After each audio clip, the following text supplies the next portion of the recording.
Bonjour à tous, bienvenue sur Séphiroth et compagnie. Nous nous retrouvons pour les énergies de la troisième semaine de février. Et avant de démarrer sur un tirage qui est quand même très notable, l'idée phare, elle est très forte, eh bien je vais vous souhaiter à tous une semaine des plus légères, des plus enthousiasmantes aussi, où vraiment chacun puisse vivre les choses dans la joie.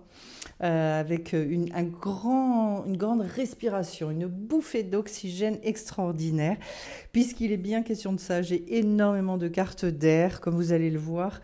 Il y a un sujet au niveau du mental sur cette semaine. Alors, je vais déjà commencer par mes lettres hébraïques. Et donc, j'ai le Noun Sophite. Alors, même Noun, ce sont deux lettres qui se suivent dans l'alphabet hébraïque. Le même va correspondre au fait de, ici, se poser les bonnes questions. Donc, vous voyez déjà, on commence dans le mental, mais vous allez en entendre parler tout le temps. Se poser les bonnes questions pour finalement arriver à la fois à sa vérité profonde. C'est un des grands passages dans ce mot émet en hébreu. C'est la lettre centrale qui relie la première lettre de l'alphabet à la dernière. Et donc, en fait, c'est aussi, oui, le fait de se poser les questions pourquoi, parce que c'est la première lettre du mot mi, qui, ma, quoi, c'est-à-dire, en fait, on a besoin, là, d'avoir certaines réponses, voilà, pour aller vers la délivrance, vers quelque chose qui réouvre derrière. C'est une lettre, je dirais, où on est obligé un petit peu d'aller, de se poser et d'aller un petit peu au bout de soi-même. C'est pas forcément une lettre, je dirais, décontracte, voilà. Ça nous pose la question aussi de toute notre relation au monde. Elle correspond aussi au deuxième cerveau, puisqu'en fait, c'est au niveau du ventre. C'est-à-dire, en fait, qu'est-ce qui... mais vraiment, qu'est-ce que j'ai dans les tripes, qu'est-ce qui me prend au ventre, voilà, pour rester poli. Et donc, avec des mots qui ne sont pas forcément toujours bien définis, des mots MAUX. Et donc, en fait, on parle là d'un centre de gravité, d'un centre énergétique, d'un centre émotionnel. Donc, la tête est bouleversée un petit peu, se pose beaucoup de questions et on va vers le Noun. Et le Noun, c'est le fait justement d'aller révéler les profondeurs. Donc, en fait, dans cette espèce de suite, il y a une logique grande, importante, avec la notion avec la lettre Noun, où justement il y a ce potentiel de réversibilité dans les choses, donc finalement d'aller rechercher une possible alchimie pour retrouver une fertilité, pour retrouver la vie, pour retrouver, l'archétype de la vie d'ailleurs. Donc, ce dont on parle là, c'est finalement d'arriver à une forte digestion au niveau émotionnel pour pouvoir évoluer, pour pouvoir changer, pour pouvoir se renouveler, etc. Il faudrait que je vous fasse quelque chose sur le renouvellement parce que je pense que c'est primordial. Pourquoi est-ce qu'on est justement constamment dans ce process de renouvellement? Pourquoi est-ce que j'en parle souvent? Parce que ça correspond ni plus ni moins au phénomène de la vie. À partir du moment où il n'y a plus de mouvement, où il n'y a plus de renouvellement, ça veut dire c'est la mort. Donc en fait, et c'est comment est-ce qu'on est dans cette perpétuelle évolution pour arriver de plus en plus à pouvoir dire notre vérité, l'exprimer, la faire briller dans ce monde. Voilà. Je reviendrai après sur le fait que tout ça soit en corrélation avec la carte aimer sans condition, qui est une carte très élevée, c'est un concept voilà, très fort, mais même vis-à-vis de nous-mêmes. Alors je vais commencer d'abord par cette roue-là, et je commence donc par le sud-est avec l'air. L'air, c'est... pour rentrer dans cette roue, en fait, médecine, on nous dit, eh bien, ça va être vraiment par le mental, déjà, parce qu'il y a l'archétype du mental. J'ai quand même après 3 cartes de mental encore, donc en tout cas des cartes d'épée. Et donc, c'est un vrai item, c'est un vrai sujet. Pour moi, ça va nous parler de la respiration, ça va nous parler, il faut bien comprendre que justement dans l'oxygène que l'on capte, il y a cette capacité de renouvellement extrêmement puissant et de renouvellement aussi dans les informations qu'on va avoir. Donc en fait, vous savez très bien, par exemple, pour ceux qui pratiquent un petit peu la respiration, que d'emblée, ça nous remet dans des états intérieurs qui n'ont absolument plus rien à voir. ça réinforme déjà dans le fait de calmer les choses. Voilà, vous connaissez forcément la cohérence cardiaque, enfin tout un tas de choses, mais ça va au-delà de la cohérence cardiaque, ça va également pouvoir nous amener à avoir des réponses à certaines questions. L'air, c'est ce qu'il y a de plus... Enfin, c'est extrêmement léger, c'est aussi ce qui est invisible. Et Dieu sait que dans l'invisible, il se passe des choses. Donc, on nous dit aussi d'aller rechercher les choses beaucoup plus à ce niveau-là, dans des degrés beaucoup plus subtils. Pourquoi ? Mais parce que finalement, vous le savez tous, nos sens physiques ne captent qu'une toute petite partie de ce qui se passe réellement. Donc, en fait, les sens subtils que l'on a aussi, dans chacun des sens physiques, en fait, on a l'équivalent dans nos sens subtils d'aller travailler là-dedans. Ça nous permet de découvrir et de capter des informations dont on a besoin. Je continue avec le valet d'air, qui est donc une énergie de jeunesse, une énergie de renouvellement, de curiosité. Ce valet, et là c'est au niveau donc de l'aspect très matériel des choses, très concret. Ça veut dire que quand on a le cerveau en ébullition, quand on a beaucoup de mal à arrêter la tempête sous le crâne et quitter le côté obsessionnel de certaines choses, déjà il va falloir baisser la tension, permettre finalement à ce bouillonnement-là de se calmer. Donc dans la matière très concrètement, finalement, comment est-ce que je peux réouvrir la porte du mental sur d'autres possibilités, et Dieu sait qu'il y a des fois, en fait, c'est complètement inconscient, mais en fait, on s'enferme dans certaines choses, on ne voit pas les solutions alors qu'en fait, elles sont sous notre nez, mais tout simplement parce qu'en fait, on a des manières de raisonner qui ne sont pas justes. Donc qu'est-ce qu'on va vous dire ? On va vous dire en fait qu'il y a un besoin de rechercher un autre mode d'appréhension, d'appropriation de certaines choses dans notre vie. Ça peut être dans tous les domaines, hein, encore une fois, parce que moi, quand je fais ces tirages, ce sont des tirages d'inspiration. Chacun, on est des milliards sur Terre, chacun prend ça au niveau où ça l'impacte. C'est-à-dire que comment est-ce qu'on repère ces choses-là ? Tout simplement en se disant qu'est-ce qui en ce moment est mon actualité, qu'est-ce qui me tourne dans la tête, quelles sont les difficultés que je n'arrive pas à dépasser. Et dans cette récurrence-là, on va s'apercevoir que c'est ça qu'on doit traiter de manière première. Alors, une fois que, donc, manifestement, je m'attelle à ce sujet-là, je vais passer encore... J'ai 4 grands archétypes, avec l'oracle quantique, l'air, la vie, la création et la conscience. Et cette fois-ci, j'atteins la vie, celle qu'on a tant de mal à définir. J'ai donné une définition parmi tant d'autres, c'est-à-dire la vie, c'est ce qui se renouvelle constamment. Et ce qui va être productif, ce qui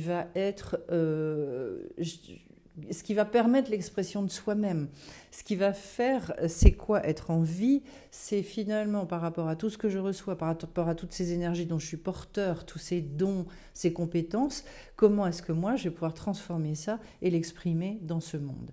Donc, et c'est comme ça, exister, être en vie, c'est faire sortir des parties de soi-même à l'extérieur.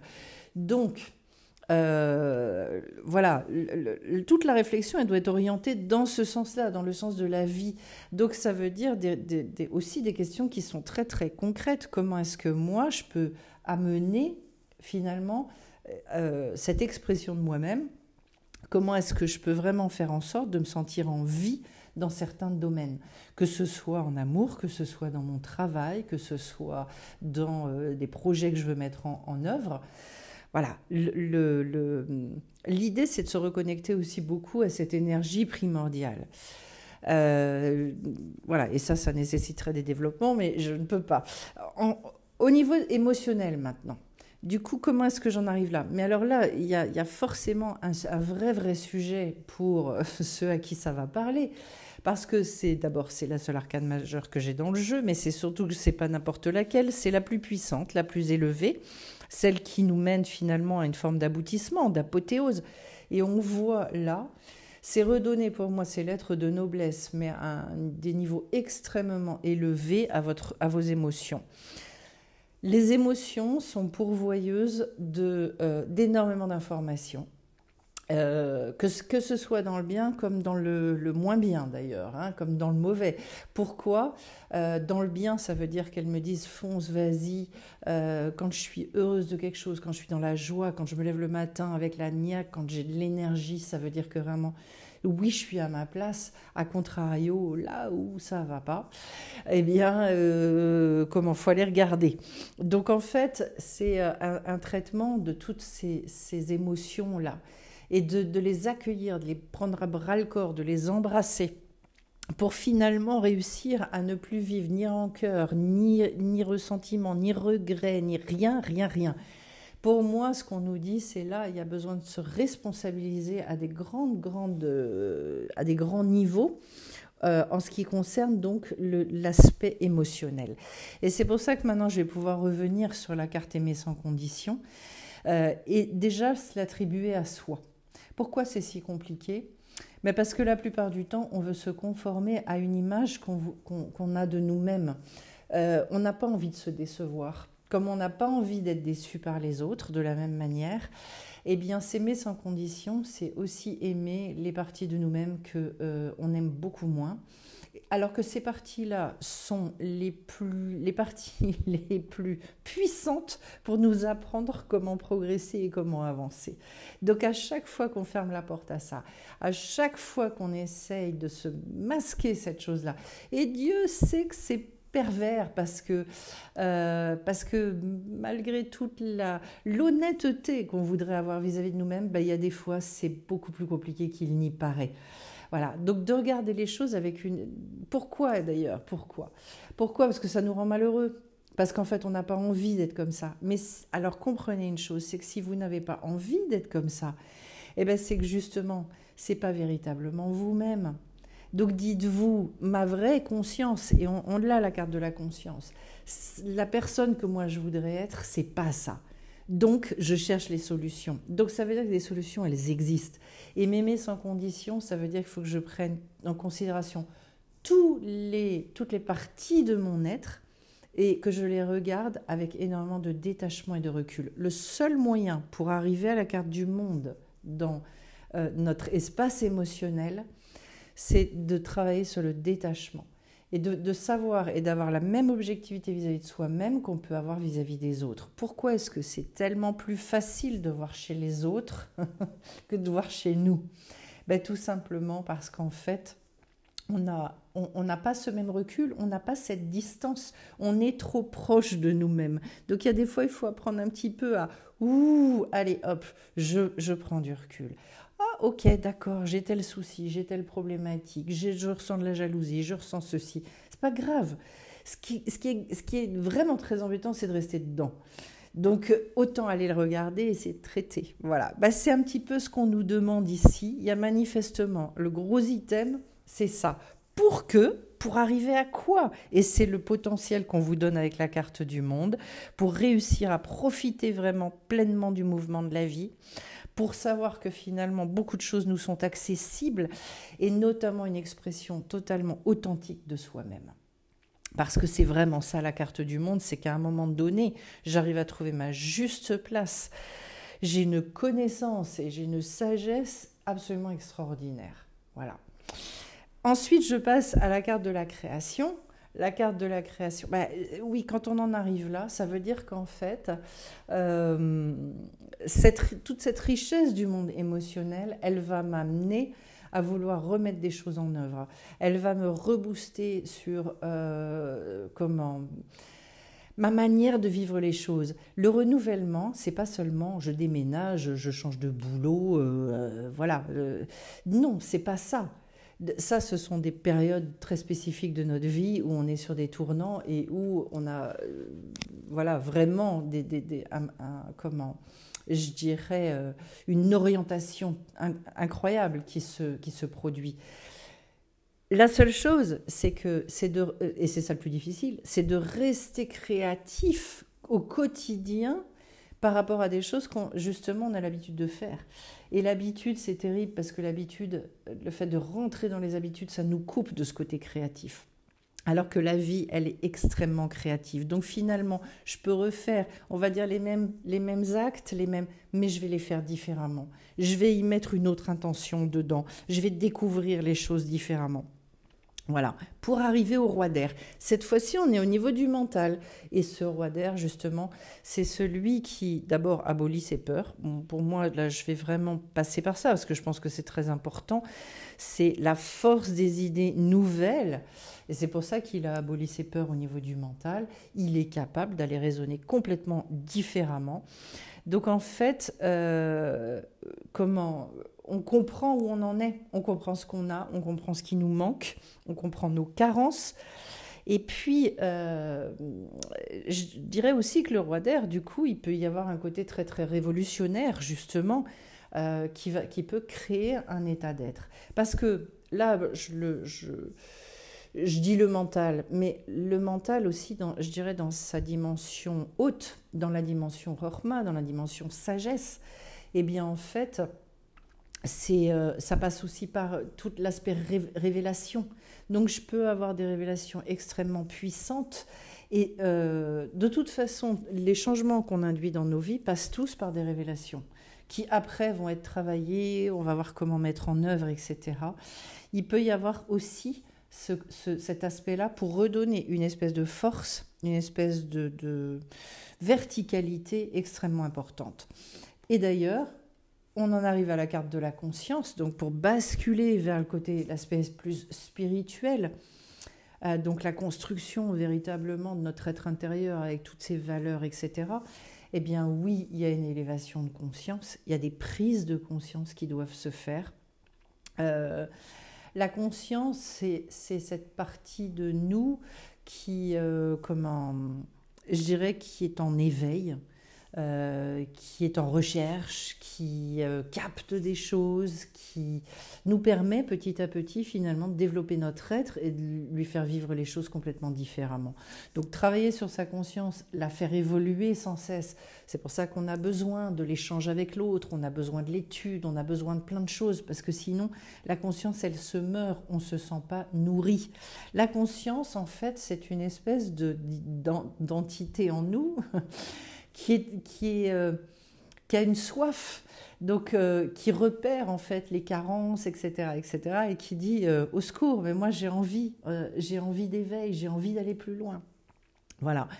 Et là, en fait, on voit bien par le système de révélation que notre conscience, elle s'enrichit de plus en plus, et on en arrive au 10 d'air. Alors, c'est une très jolie carte. Voilà. Ce ne sont pas toujours, d'ailleurs, les archétypes des arcanes majeurs qui nous guident le plus. C'est très intéressant parce que le 10 d'air, c'est justement ce moment où finalement, on a fait toute la série des airs, des épées, voilà. Et donc, il y a l'apparition du côté affect dans la vie mentale. C'est-à-dire, je ne vais plus prendre en considération que des éléments objectifs, logiques et cartésiens, mais je vais pouvoir raisonner en tenant compte de toute cette richesse de mon monde émotionnel. C'est ça aussi, c'est la beauté de l'être humain et toute sa complexité parce qu'il est fait de plein de couches. Mais à un moment donné, quand on n'est que dans une réflexion cartésienne et qu'on n'induit pas le cœur, qu'on ne lui laisse pas d'espace et de place, les décisions qu'on va prendre vont être des décisions qui vont être sèches, qui vont être dépourvues justement de cette créativité et de cette vie. Donc le 10 d'air, il y a une sortie d'un enfermement, d'une prison intellectuelle, du mental, voilà. Et donc, en fait, on atteint suffisamment de maturité au niveau du mental pour justement aller vers une harmonisation avec le cœur. Mais c'est parce qu'on a fait tout le travail au niveau du monde émotionnel qu'on en arrive là. Donc, c'est finalement une libération du mental et c'est une carte qui nous dit qu'il n'y a plus de jugement. Et c'est très logique dans le tirage qu'on a eu, extrêmement logique. Le jugement disparaît et ça fait un bien fou. En fait, on passe tout le temps qu'on passe à juger les autres ou à se juger soi-même. On se rend compte au bout d'un moment que si on le passait et on le mettait dans cette énergie créative et cette énergie de vie, on aurait l'impression de vivre des vies qui sont puissance 10 ou puissance 100 ou 1000 ou 10 000, on irait 10 fois plus vite dans la manière dont on gère les choses. Pourquoi? Parce qu'on arrêterait de perdre notre temps avec des jugements qui sont vains.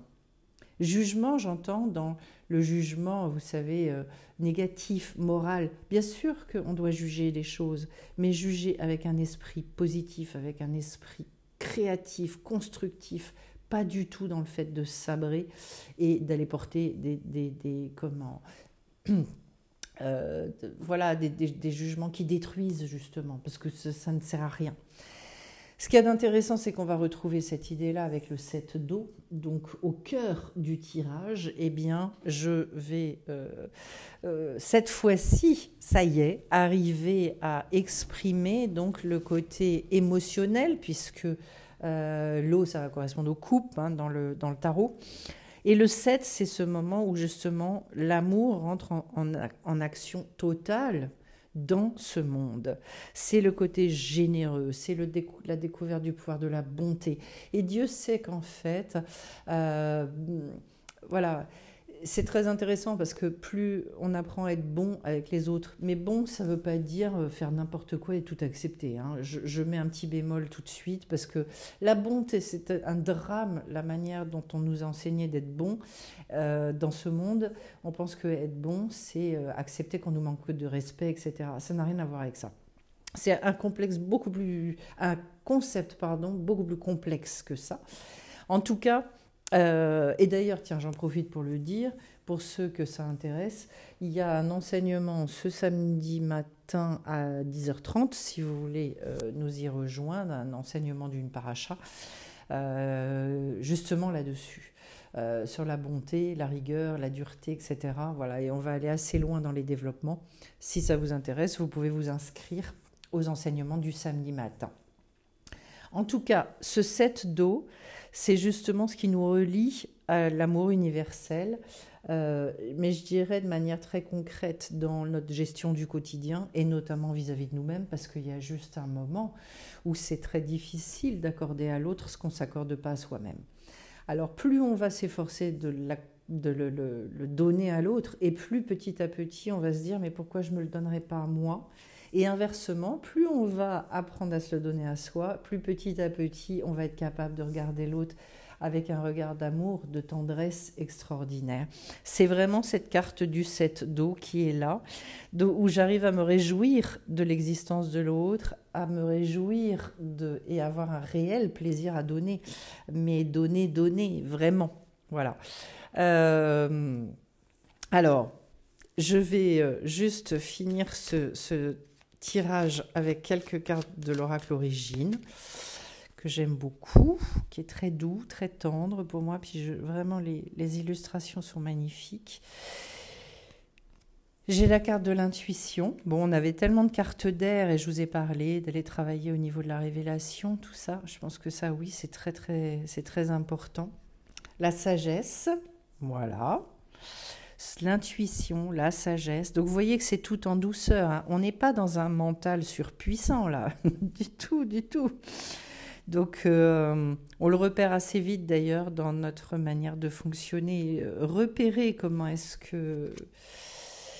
Et l'automne, qui est vraiment la saison pour moi de quelque chose d'un éclat à un moment donné avec lequel on a pu travailler et qui est dans un mouvement de recul pour laisser place à complètement autre chose.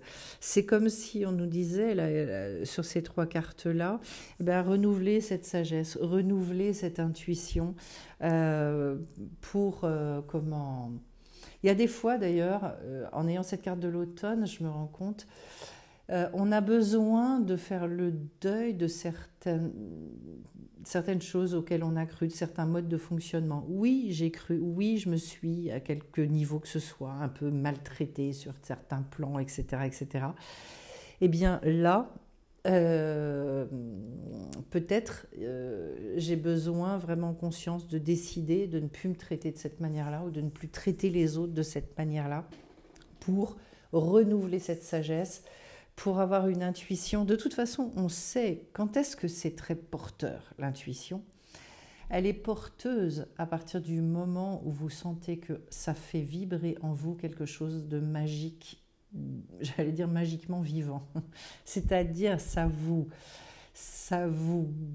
met dans le ventre, ça pétille. C'est quelque chose qui vous rassérène, qui vous renourrit énormément. Voilà.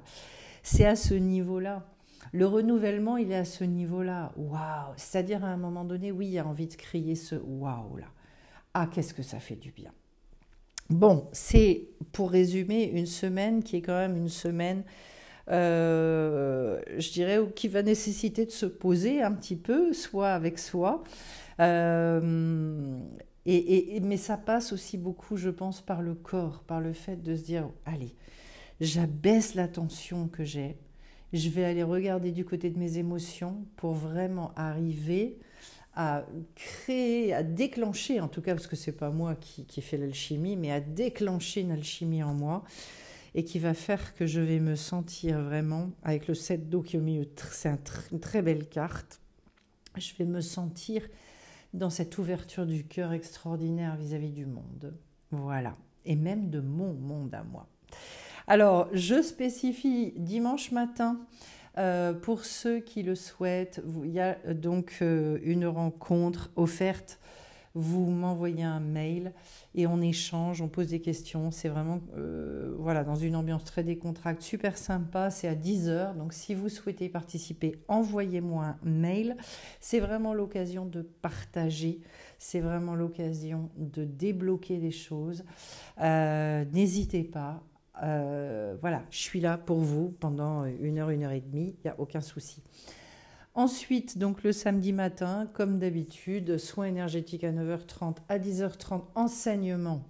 Et donc là, ce sera, je vous l'ai dit aussi, on va aborder pas que ce sujet-là, mais entre autres, le sujet rigueur et bonté. Et puis, tout ça dans la tradition, enfin, cette partie d'enseignement, c'est au sein de la tradition hébraïque, voilà, si vous êtes attiré. Et puis après, je le redis, il y a un stage qui a lieu du 14 au 17 mars ici, dans la région des Bouches-du-Rhône, donc près de Salon de Provence. Si vous souhaitez participer sur le fait de développer son potentiel, ce sont des stages où justement, le but, c'est de faire ressortir des choses qu'on sent en soi, un potentiel qu'on n'arrive pas à exprimer. Et en fait, c'est d'ouvrir des portes sur tous les degrés de l'être, puisqu'en fait, on travaille aussi bien sur le corps que les émotions, que le mental, que le côté spirituel, voilà, avec des exercices très pratiques. Eh bien, écoutez, à tous, je vais souhaiter une très belle semaine, puis de toute façon, on se retrouvera pour la pleine lune, pour la semaine d'après, etc. Je vous embrasse tous et je vous dis à bien vite sur la chaîne. Bye bye.